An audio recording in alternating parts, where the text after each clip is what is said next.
It wasn't supposed to be serious. Just a joke. Something to kill time before the next round of drinks or a terrible horror movie we'd all complain about later. Trevor always brought something weird to game night, a haunted doll, an authentic Civil War bullet. Once even a jar he swore was full of cursed dirt. We all humored him because it was easier than calling him out. But that night, when he showed up with a worn Ouija board tucked under his arm, even I rolled my eyes. "Look what I scored at a garage sale," Trevor announced, holding it up like he'd just discovered the Ark of the Covenant. "This bad boy only cost me $5. $5 to commune with the dead." $5 too much, Beth said. She leaned away from it like it might bite. "Do you even know where that's been?" Trevor waved her off and dropped the board onto the coffee table. It looked old, really old. The wood was dark, scuffed in places, and the letters were faded, like they'd been touched too many times over the years. The planchette, a cheap-looking piece of plastic, sat loose on top. "Come on," Trevor said, already pulling the coffee table closer to the couch. "We have to try it. How often do you get the chance to talk to ghosts?" Beth shook her head. "Nope. No way. I'm not touching that thing." Julia raised an eyebrow. "Why not? Afraid it'll actually work?" Beth gave her a look, but Trevor latched onto it immediately. "Exactly. What's the harm? If it doesn't work, we laugh it off. If it does, we got the best story to tell for the rest of our lives." "I don't know, man," I said, leaning back in the recliner. "It's just a piece of wood. But sure, let's summon Satan in your living room." "Great idea." Trevor laughed and started setting it up, ignoring Beth's protests. "Everyone put your fingers on the planchette," he said, sliding it into place. "Even you, Beth. Don't leave me hanging." Beth groaned but relented, muttering, "If I get possessed, I'm haunting you first." The four of us sat around the table, our fingers barely brushing the edges of the planchette. Trevor took a deep breath, like he was preparing for a big performance, and asked, "Is there anyone here with us?" Silence. Nothing moved. The planchette stayed perfectly still. I could hear the hum of the fridge in the kitchen, the occasional creak of the old apartment building settling. Trevor repeated the question, dragging it out like he was auditioning for a role in a bad horror flick. "Still nothing." Beth groaned again. "Can we just—" The planchette twitched. It was small, almost imperceptible, but all four of us froze. Julia frowned and looked around the table. "Okay. Who did that?" "Not me," Trevor said too quickly. Beth narrowed her eyes at him. "You're full of it." Trevor held up his hands. "I swear, I didn't do anything." "It's probably just the table," I said, though I didn't believe it, even as I said it. "Let's try again," Julia said, leaning forward. "Trevor, ask it something else." Trevor hesitated, but then he cleared his throat. "What's your name?" The planchette slid to the letter Y. We stared at it, unmoving. Then it went to O, then U. Beth shot back from the table, her chair scraping loudly against the floor. "Nope, I'm done. That's it." "Relax," Trevor said, though his grin looked more forced now. "It's probably just—" "It's not funny," Beth snapped. She was pale, her arms crossed tightly over her chest. "This isn't a game."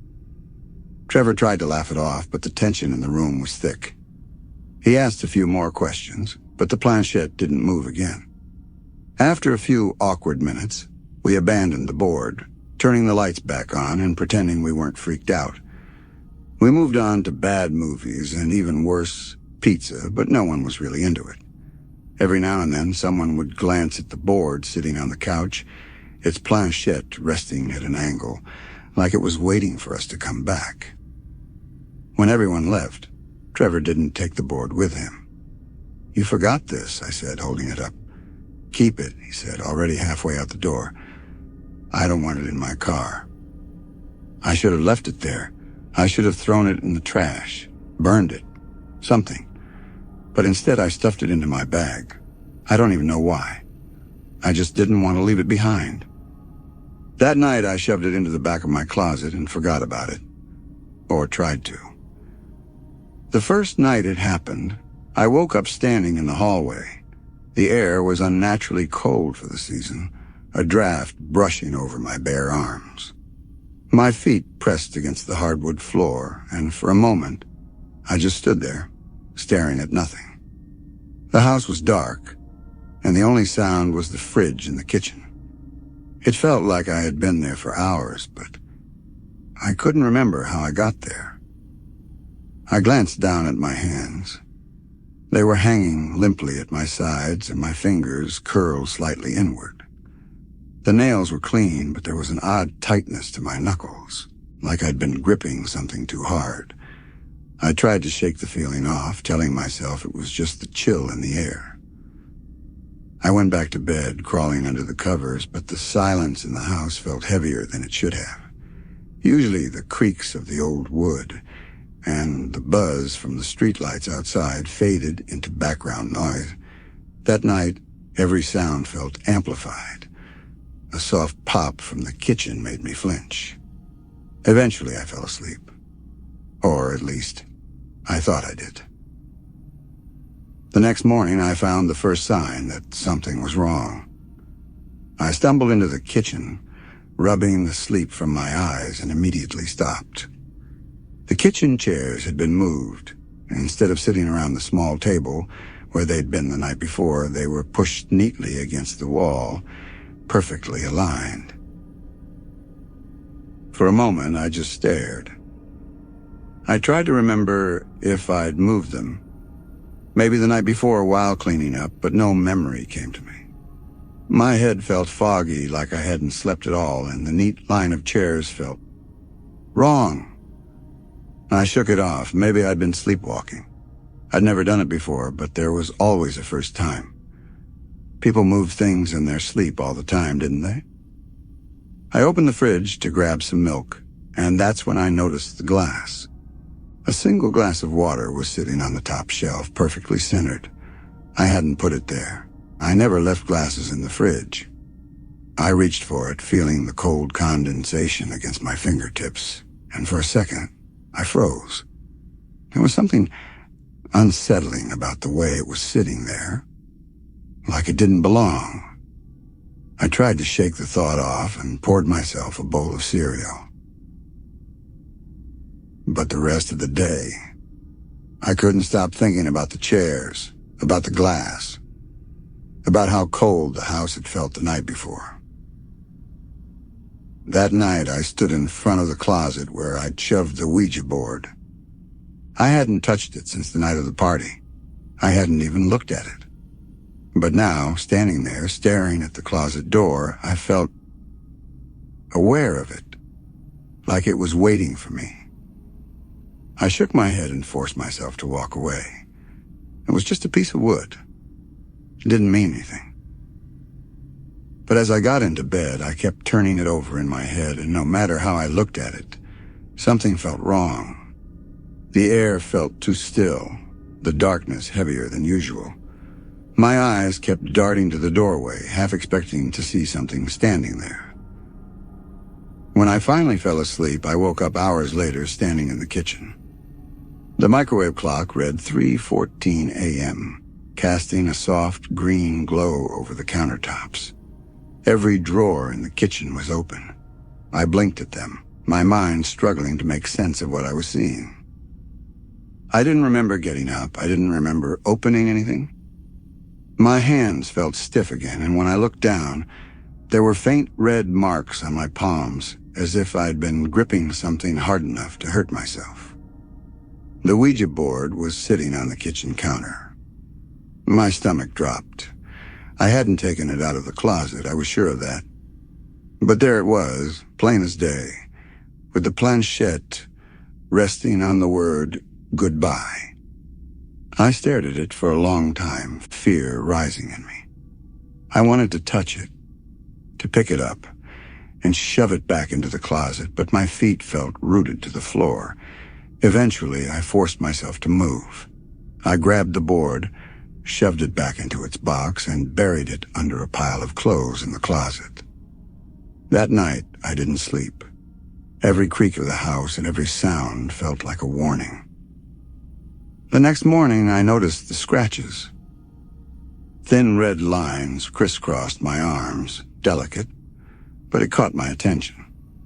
My nails weren't long enough to have made them, and yet they stung like they'd been made recently. I stared at them in the bathroom mirror, the memory of the board sitting on the counter flashing through my mind. Something wasn't right. I didn't know what, but I could feel it. The first time it happened, I thought it was just a bad dream. I woke up flat on my back, unable to move. My arms, my legs, even my neck. It was like my body didn't belong to me anymore. My eyes darted around the room, taking in the shadows cast by the light from the street lamp outside. And for a moment, everything seemed normal. Until I saw it.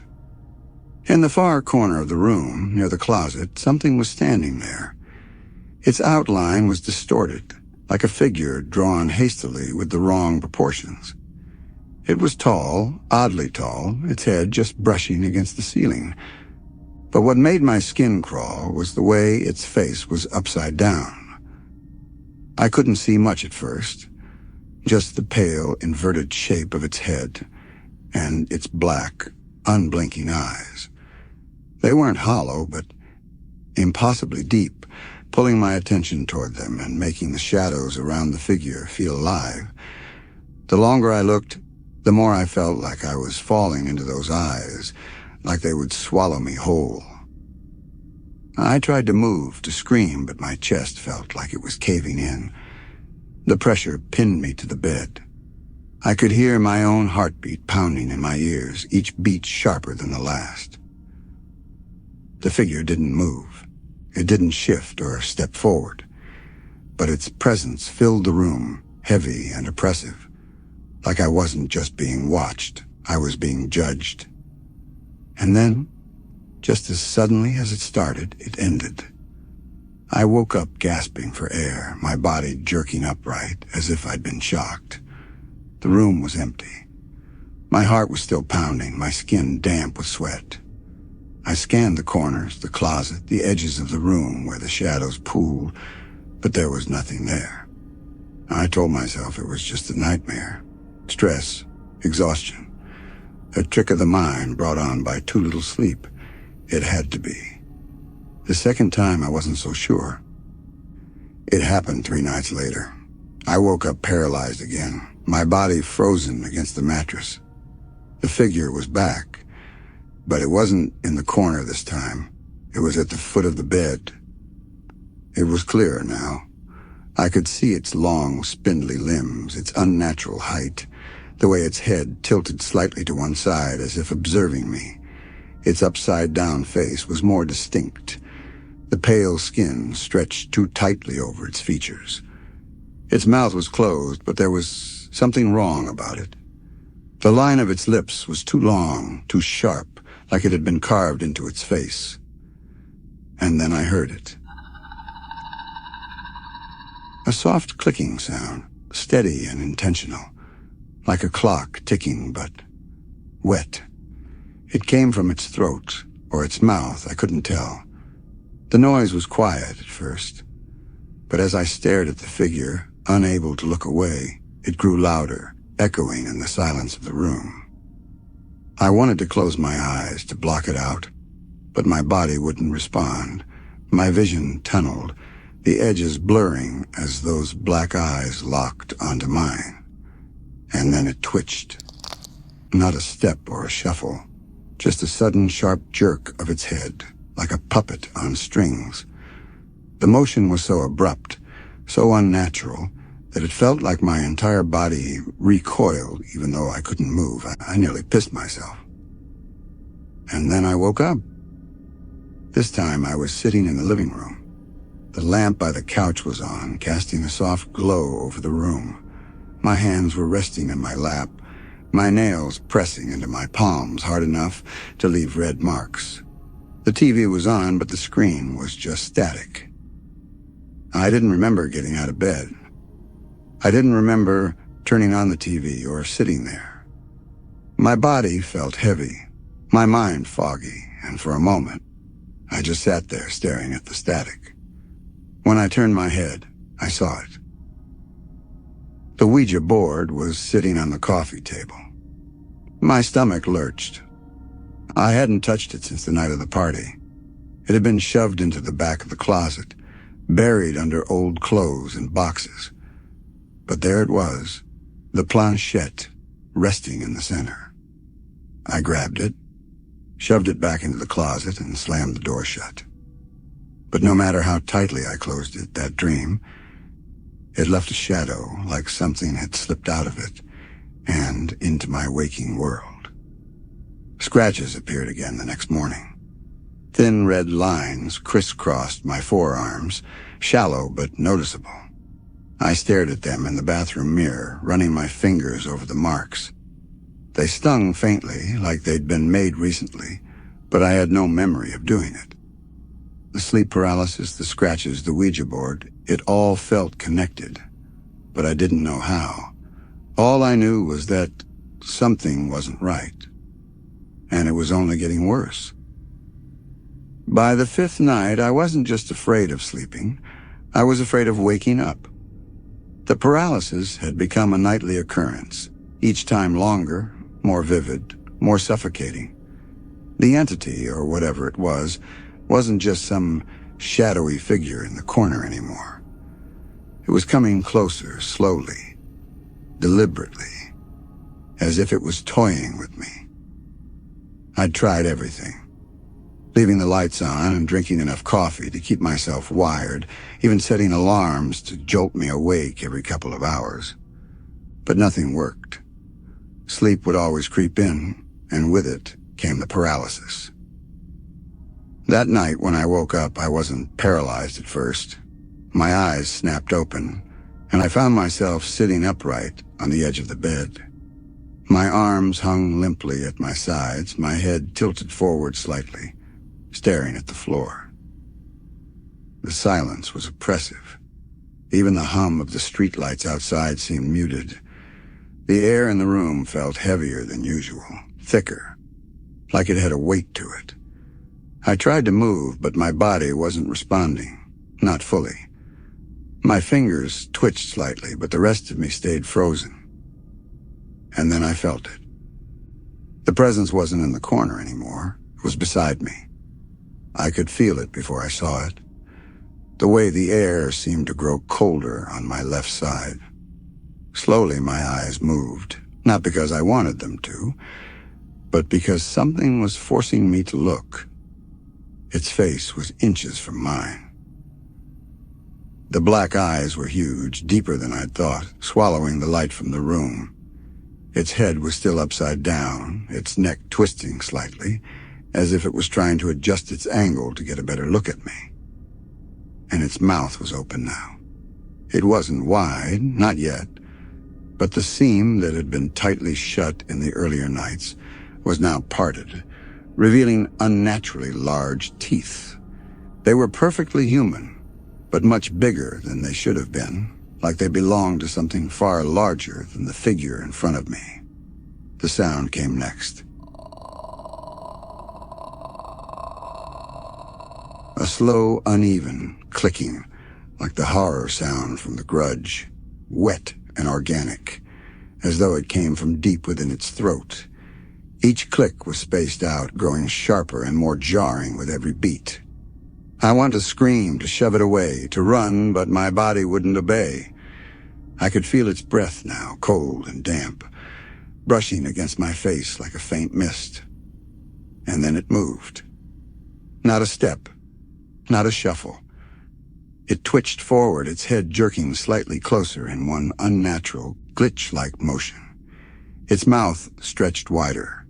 The teeth caught just enough of the dim light to glint, and the clicking shifted into a low, rough groan that seemed to vibrate in the still air. It seemed to stretch on endlessly before I woke up. When I did, I was standing in the kitchen again, The drawers were all open, the contents scattered across the countertops and floor. My hands were red, my palms raw, and my arms stung. I glanced down and saw the scratches. They were even deeper. Angry red lines streaked across my skin, like I'd been clawing at myself in my sleep. My nails were short, but there was dried blood caked beneath them. I didn't remember moving. I didn't remember doing any of it. The next day, I set up cameras. I told myself it was for peace of mind, but deep down, I wanted proof. Proof that something was doing this to me. I placed one camera in the living room, another in the hallway, and the last one in my bedroom, angled to capture the entire bed. That night, I went to bed with the lights on, the Ouija board shoved deeper into the closet than ever before. I didn't know what I expected to find, but the thought of waking up without answers was worse than the fear of seeing what was really happening. The paralysis came faster this time. I didn't even have a chance to drift off fully before the heaviness settled over me, pinning me to the mattress. My chest felt like it was being crushed, my limbs glued in place. It was at the foot of the bed. The clicking started immediately, faster, louder. Its mouth was open wider now, the teeth exposed fully, gleaming in the light. All I could think was, "Get away. Get away. Just get the fuck away from me, please." It jerked again, sharp and sudden, sliding closer to my legs. Those black eyes locked onto me, unblinking, and I could feel it. Like an invisible force pinning me in place, making it impossible to move. And then I woke up. I shot upright, gasping for air, the sweat on my skin cold against the sheets. My arms ached, the fresh scratches stinging as I moved. I didn't check the cameras immediately. I couldn't. The thought of seeing what had happened, what might have been in the room with me, was just another nightmare itself. But when I finally did, the footage didn't show what I expected. It showed me. Walking through the house, opening drawers, scattering their contents across the counters, it showed me standing at the foot of the bed, staring at where I slept. My arms moved in slow, controlled motions, scratching at my skin as if I was trying to dig something out. But the bed? The paralysis? There was nothing there. By the time the last night came, I wasn't sleeping. I was surviving. The scratches on my arms were deeper now, crossed over old ones that hadn't fully healed. My hands stung every time I touched something, the skin raw and tender. I couldn't tell if the marks were self-inflicted or if they came from something I was too terrified to admit was real. The cameras had shown me wandering the house, scratching myself, even standing at the foot of my bed. But none of them captured what I saw during the paralysis. The black eyes, the impossible height, the rhythmic clicking that echoed in my skull. I stopped setting up the cameras. What was the point? They'd only show me what I already knew, that I was the one moving, the one doing this to myself. That night I stayed awake as long as I could, pacing the house, every light blazing. I drank coffee, played loud music, anything to drown out the silence. But exhaustion doesn't care about caffeine or distractions. At some point, I slumped onto the couch, and the darkness took over. When I opened my eyes, the paralysis was already there. I wasn't on the couch. I was on the floor of my bedroom, lying flat on my back, my arms at my sides. My eyes darted around the room, but my body wouldn't move. My breath came in shallow, panicked bursts, the weight on my chest crushing. And then the clicking began again. It started soft, and the same sound I'd heard every night. But this time it was faster, sharper, almost frantic. My eyes moved to the corner where the shadow shifted, and I saw it. It wasn't standing this time. The figure crouched low, its long limbs folding unnaturally beneath it. Its upside-down face was tilted toward me, the black eyes fixed on mine. The glow from outside caught on its skin, pale and stretched tightly over sharp cheekbones. Its mouth was open wider now, the human-like teeth, far too large for its head, glinting. The clicking grew louder, echoing in the silence, and I could feel the cold breath brushing against my face. It twitched forward, the motion sharp and wrong, and the mouth stretched wider, the line of its jaw pulling unnaturally to one side. The noise changed, wet and raw, like something struggling to speak but failing to shape the sounds into words. And then its hand moved. The long, bony fingers crept toward my chest, the nails blunt but harsh enough to scrape against the fabric of my shirt. The cold radiated from its touch, piercing through me like ice water. I wanted to scream, but my throat wouldn't work. The room seemed to close in, the shadows wrapping around the figure like smoke, and the clicking turned into something deeper, more primal. When I finally woke up, I was in the backyard. The cold grass pressed against my knees, and my hands were shaking. My fingers stung as I moved them, raw and red, and there was the smell of blood in the air. The Ouija board was in front of me, resting in the fire pit. The planchette was still on the board, tilted toward the letter Y. I didn't even think twice. I grabbed the can of kerosene from the shed, my breath hitching as I unscrewed the lid. The liquid sloshed over the board as I poured, soaking the wood and dripping into the pit. My hand trembled as I struck the match. The flame flared to life, small and fragile, but it was enough. The fire roared as the match hit the board, flames licking up the sides of the wood. The smell of burning kerosene was strong in the air, sharp and acrid, but it was drowned out by the sound, the clicking. It was subtle at first, buried beneath the crackling of the flames, but it grew louder, like a scream for life. It didn't stop until the board was completely engulfed, the wood splitting and curling as the fire consumed it. When it was over, I sat there in the silence, staring at the glowing embers. The first morning after burning the board, the house felt different, lighter. The air didn't press down on me anymore, and for the first time in weeks, I felt like I could breathe. The sleepwalking stopped. The paralysis stopped. The scratches healed. For months, I didn't see it. I told myself it was over, that whatever I'd unleashed had been destroyed with the board. I started sleeping again, going back to my normal routine, trying to rebuild some sense of normalcy. But it wasn't over. The first time I saw it again, I was at the grocery store. I was standing in the cereal aisle, debating between two brands, when I felt it. That indistinct, oppressive weight I'd come to know too well. I glanced up, and there it was. At the end of the aisle, standing perfectly still, its upside-down face was tilted slightly, the black eyes locked on mine. The mouth was barely open, just enough to show the edges of those two large teeth. I blinked, and it was gone. Since then, I've seen it a handful of times, reflected in dark windows, standing at the edge of crowded rooms, lingering in the corner of my vision when the lights are low. It doesn't move anymore. It doesn't click or speak, but it's still there, watching. Sometimes when the room is silent, I can still hear it.